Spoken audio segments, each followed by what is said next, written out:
शब्द रचना। ठीक है, आज हम लोग पढ़ेंगे शब्द रचना के बारे में। ठीक है, जो भी दिक्कत होगा पूछ सकते हैं। शब्द रचना का मतलब हो गया कि वर्णों के सार्थक संघात को क्या बोलते हैं? शब्द रचना। वर्णों के सार्थक जो की बात हो रही है, सार्थक संघात का मतलब हो गया, यानी सिंपल भाषा में उसे बोला जा सके तो जिस शब्द का अर्थ निकलता है, क्या निकलता है जी? जिस शब्द का अर्थ निकलता है, जैसे राम, मोहन, सोन, अर्थ निकल रहा है ना भाई, राम है तो ये राम है, अर्थ है ना जी, राम। ठीक है, अब सार्थक शब्द रचना जो है, शब्द जो है आपके दो प्रकार से होते हैं। शब्द रचना कितने प्रकार के? दो प्रकार के। एक हो गया सार्थक शब्द और एक हो गया निर्थक शब्द। सार्थक का मतलब होता है जिस शब्द का अर्थ निकलता है, यानी कि वही शब्द रचना में। ठीक है, और दूसरी हो गई कि निर्थक शब्द की बात करें तो जिस शब्द का अर्थ नहीं निकलता। अर्थ नहीं निकलने का मतलब आपको बता दे, ध्यान से देखिएगा। इसमें जो है जैसे रोटी, वोटी, रोटी बोलते हो तो चलो भाई रोटी की तो पता चल रहा है कि रोटी है, खाने वाला चीज है, लेकिन वोटी कौन सा है? वोटी बोलते हैं ना, देहात में बोलते हैं हम लोग कि रोटी वोटी चाहिए, है ना जी। तो रोटी वोटी नहीं होता है ना, एक ही चीज होता है रोटी। ठीक है, मतलब इसका अर्थ कोई निकल, रोटी से पता चला कि अर्थ निकला लेकिन वोटी का कोई अर्थ, पानी वानी, पानी वानी, पानी तो पता है कि भाई पीना, वानी क्या चाहिए, है कि नहीं। तो ये जो चीजें आपको बता रहे हैं, पानी वानी, समझ रहे हो ना, यानी कि जिसका अर्थ नहीं निकले उसे निर्थक शब्द बोलते हैं। अब देखिए इसमें सार्थक शब्द की जो बात करें, ये 5 प्रकार के होते हैं। कितने जी?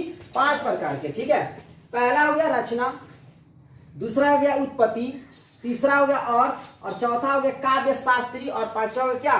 विकार। ठीक है, अब इसमें जो है आपका सार्थक शब्द जो 5 प्रकार के होगा, तो पांचों का अलग अलग भी रूप होते हैं। जैसे रचना हो गया 3 प्रकार के, कितने हो गए? 3 प्रकार के। 3 में हो गया, 3 में जो है पहला हो गया रूढ़ शब्द, दूसरा योग रूढ़, और तीसरा हो गया आपका यौगिक। यानी कहने का मतलब हो गया, इसमें दर्शाया गया है कि रूढ़ शब्द का मतलब जिस शब्द का विभाजन नहीं हो सकता है, मतलब जिस शब्द का विभाजन नहीं हो सकता। जैसे घर, घर का विभाजन होगा? अब ये कोई क्वेश्चन नहीं कर सकते कि हाँ होता नहीं सर, 2 भाई अलग होते हैं तो घर का विभाजन होता नहीं, ऐसा नहीं। ठीक है, आंगन, आंगन का विभाजन नहीं होगा। ठीक है, अब ये नहीं क्वेश्चन कहा जा सकता है कि 2 भाई जो हैं उनको अलग अलग किया जा रहा है घर का, तो सर या बीच में से दीवार खींच दिए तो अलग हो गया, वैसा नहीं, वैसा नहीं होता है। ठीक है, उसमें ये रूढ़ शब्द नहीं होता। अब क्वेश्चन आपका पूछेगा कि घर कौन सा शब्द है, तो बताइएगा ना रूढ़ शब्द है। ठीक है, अगला योग रूढ़, जब 2 रूढ़ शब्द, जब 2 रूढ़ शब्द कोई तीसरे अर्थ को देते हैं, मतलब 2 रूढ़ शब्द जो है कि तीसरे अर्थ को क्या करते हैं, है ना, देते हैं, आपका अर्थ मिलाते हैं। मैं बताते हैं कुछ जैसे गजानन, गजानन का मतलब गणेश जी, गजानन जो है गणेश जी, है ना। दशानन, दशानन का मतलब क्या हो गया? 10 सिर वाला रावण। ठीक है, दशानन देख रहे हो, तो 10 सिर वाला रावण जो हो गया, 10 सिर वाला जो रावण की जो बात हो रही है उससे दशानन, गजानन। ठीक है, यौगिक की बात करें तो यौगिक हो गया कि जब 2 रूढ़ शब्द आपस में मिलकर कोई तीसरा, है ना, का अर्थ देते हैं, जब दोनों मिलके तीसरा का अर्थ दे देते हैं, यानी थोड़ा सा इसी से अलग है। जैसे विद्यालय, विद्याधन आलय, विद्यालय, पुस्तकालय, 2 शब्द मिलकर बता रहा ना, पुस्तकालय मतलब पुस्तक, मतलब क्या कि हाँ पुस्तक का घर, जैसे किताब हो गया, किताब का घर। विद्यालय मतलब यहाँ पढ़ने वाले का ही है ना जी, बालकों का घर। तो ये जो चीज आपको बता रहे हैं कि जब 2 रूढ़ शब्द आपस में मिलकर तीसरा का अर्थ देते हैं, यानी कि विद्यालय और पुस्तकालय। कोई दिक्कत? यानी बोलो किसमें, किसमें? दशानन।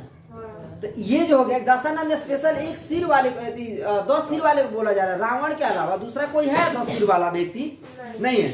लेकिन इसमें जो है गजानन जो गणेश जी है, तो गणेश जी के अलावा दूसरा कोई है नहीं है। तो इसमें जो पुस्तकालय हो गया कि जो बच्चे इस स्कूल में या जिस भी आपको जहाँ पढ़ते हैं, है ना, तो वहां पर केवल किताब है, उसमें कोई भी बच्चा जाके पढ़ सकता है।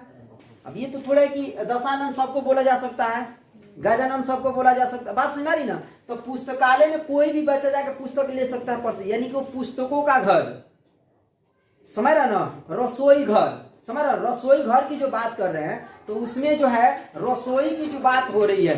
ठीक है, तो उसको बारे में जानना है। ठीक है, तो जब 2 रूढ़ शब्द आपस में मिलकर कोई तीसरा का अर्थ दे, क्या ये जो है आपका, अब समझ में आया ना। पुस्तकालय और क्या हो गया? विद्यालय। मतलब विद्यालय क्या हो गया? बालक का स्कूल, कोई पढ़ने वाला चीजें जो हो रही, पढ़ने वाला यहाँ पे कोई भी, जैसे आप लोग पढ़ लिए तो पढ़ने में क्या हो कि आपके अलावा आपके घर में जो भी बच्चे हैं या दूसरे कोई भी आए तो उस विद्यालय में पढ़ेगा ना जी, चाहे उस विद्यालय में पढ़े या किसी दूसरे विद्यालय में, लेकिन पढ़ेगा तो, है ना। तो यही चीज होती है, यानी कि दोनों का परिभाषा भले ये एक जैसे बोल रहा है लेकिन एक जैसा काम नहीं कर रहा, क्योंकि ये भी बोल रहा है कि जब दो रूढ़ शब्द, रूढ़ तो आपको बता ही दिए जिसका विभाजन नहीं हो सकता है ना जी। विभाजन होगा जी कभी, घर का कभी विभाजन नहीं हो सकता है, लेकिन उटपटांग शब्दों में कोई कह सकता है कभी भी कि दो भाई का बंटवारा, नहीं ऐसा नहीं, भले वो कुछ भी बंटवारा कर ले, कुछ भी, घर है तो घर ही बोलेंगे ना, घर को क्या करेंगे, घर अधन र का बोलेंगे, घर र का हो रहा है, कुछ नहीं हो रहा है, आंगन का क्या कुछ हो रहा है, कुछ नहीं, आंगन तो आंगन ही, जो भी नाम रखेंगे उसके, इसमें कोई दिक्कत नहीं है ना।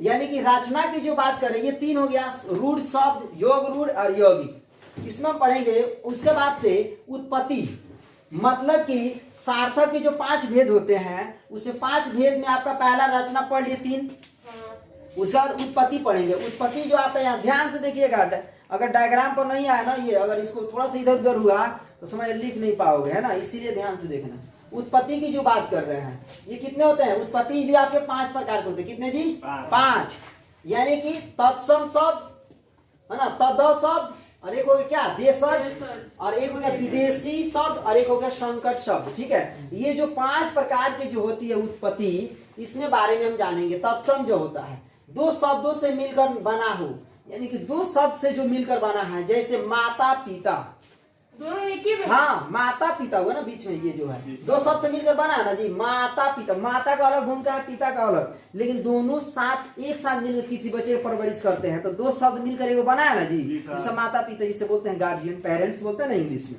ये चीज। भाई बहन, भाई बहन समझ रहे, भाई और बहन, एक भाई, हाँ बोलो, ठीक है, चलो पूछना तो पूछ लो। तद शब्द की बात करें तो हिंदी के जो शब्द संस्कृत से निकलकर अपना रूप बदल दिए, मतलब कि हिंदी का वह शब्द जो संस्कृत से निकलकर अपना रूप बदल दिए, ठीक है। यानी कि देखिए दूध, दुग्ध होते हैं ना, दुग्ध बोलते हैं हम लोग संस्कृत में दुग्ध, लेकिन हम लोग आजकल क्या बोल रहे हैं उसको, हिंदी में दूध बोलते हैं, क्या बोलते हैं दूध, हम लोग यौ बोलते हैं, यौ, यौ को क्या बोला जाता है, यौ भूल गए, अब हम लोग क्या बोलते हैं, जौ बोलते हैं, क्या बोलते हैं, जौ। यानी कि जो शब्द हो रहे हिंदी के जो शब्द संस्कृत से निकलकर, मतलब संस्कृत में उसे बोला जाता है यौ, दुग्ध, ठीक है, लेकिन हम लोग क्या किए कि उसको बदल दिए उस शब्द को, है ना जी, दुग्ध बोल दिए, समझ में आ रही है ना, दूध सॉरी दुग्ध के जगह क्या हो गया, दूध हो गया, गौ गायब हो गया, समझ रहे हो ना।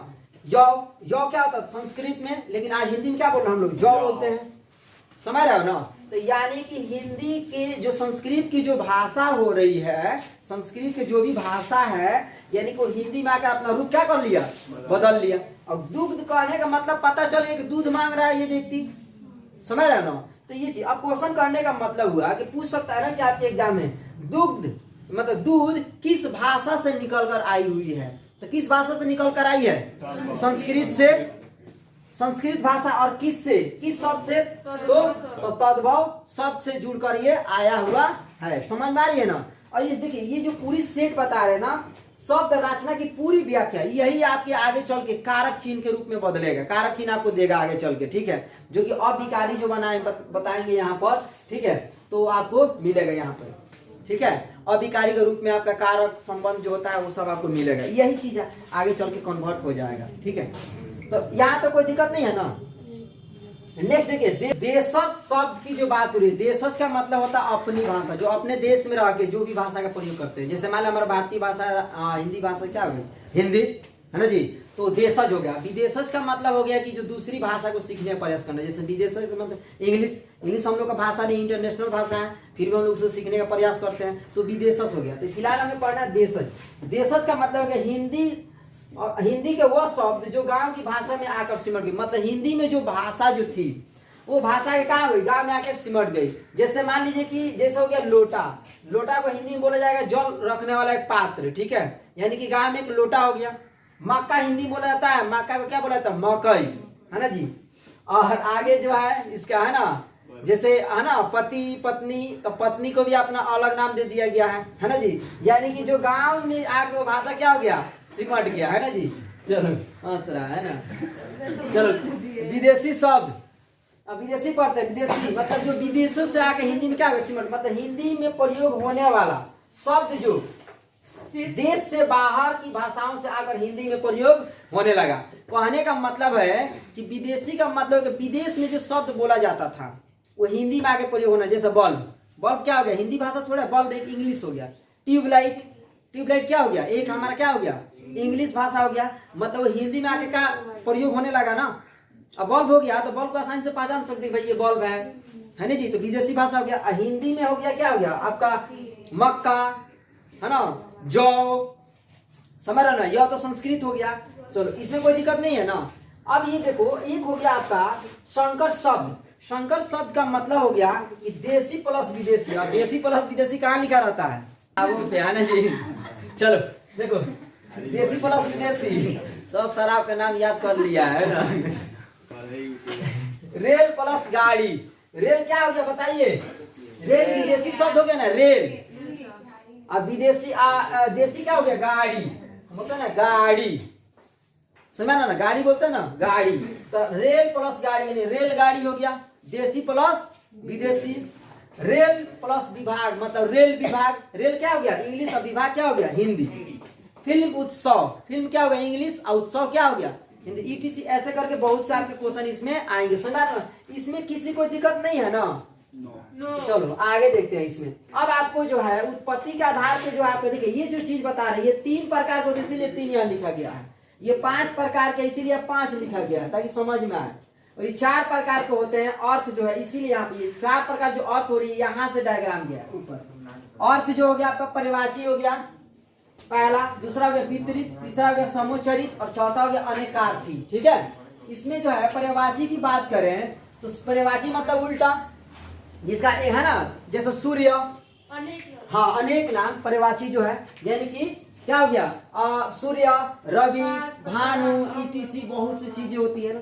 उसके बाद वितरित मतलब क्या हो, एक दूसरे को उल्टा, जैसे दिन का क्या होगा रात, अपना का पराया, है ना, समझ रहे हो ना।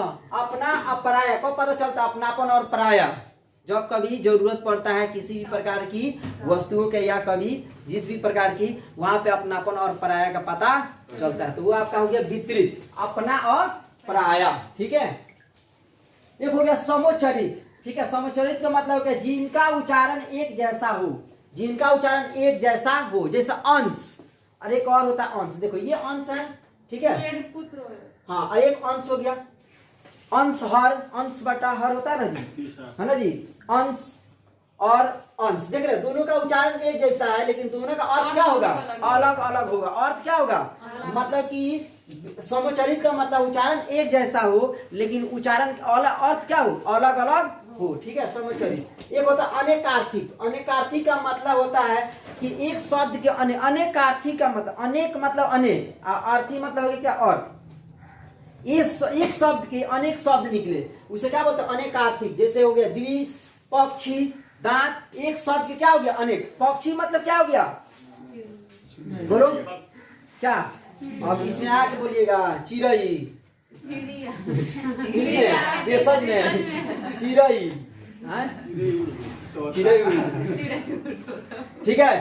तो अनेकार्थी हो गया एक शब्द के अनेक शब्द। ठीक है, अब इसकी जो बात कर रहे हैं यहाँ पे काव्य शास्त्री जो हो रहा है ये आपके 3 प्रकार के होते हैं। ठीक है, और ये डायग्राम यहाँ से यहाँ तक ध्यान से देखिएगा।